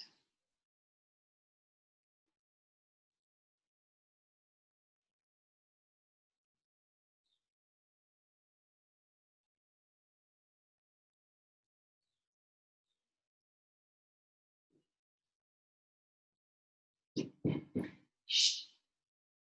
I don't have it yet. Sorry, everyone.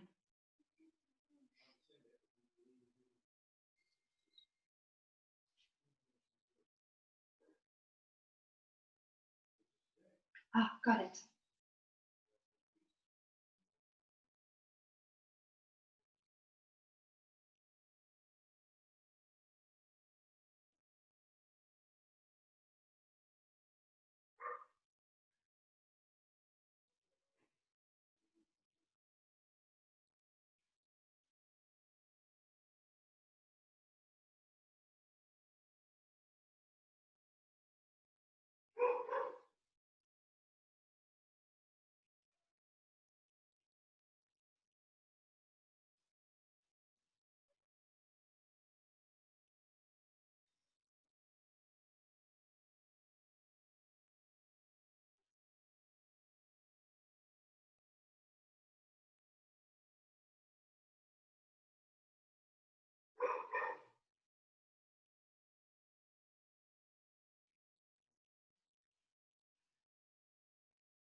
Start to deepen your breath.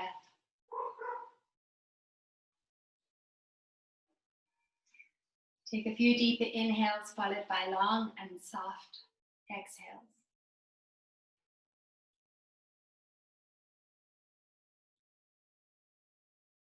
We'll do this a few more times, just a deeper in-breath and then a long, steady out-breath.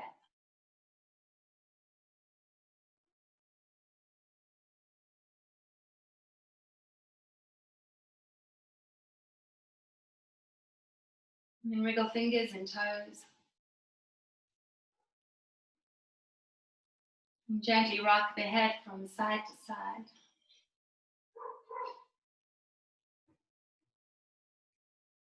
Drawing it back to center, reach the arms up over your head. Give yourself a good stretch like you're just waking up.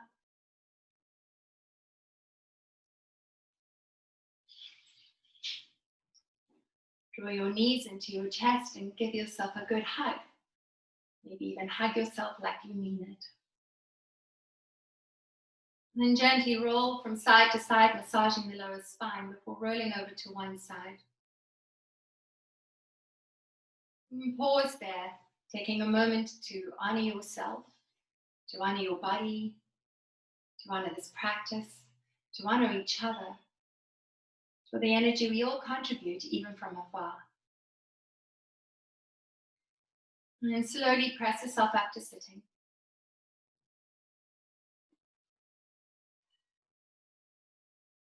Sit tall.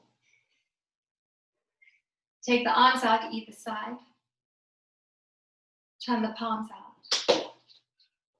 Reach the arms up to the sky, maybe the gaze follows. Press two palms together, draw them into the center of your chest, bow chin to chest. Take your hands to your forehead for graceful thoughts, hands to your mouth for considered words, hands to your heart for a compassionate heart, and then bow to yourself, bowing to the teacher within. Namaste. I hope you enjoyed that, and apologies for the chaos in the Shavasana area, as my husband and child were looking for links to emails for school interviews. So deepest apologies for that. I'm just going to unmute everyone if I know how. Well, I don't know how to unmute you, but I hope you enjoyed that. If you have any questions around it, you're more than welcome to SMS me, email me, make contact. Have a lovely day, everyone. Thank you so much. Bye. So I read these. Okay, all good. Bye. And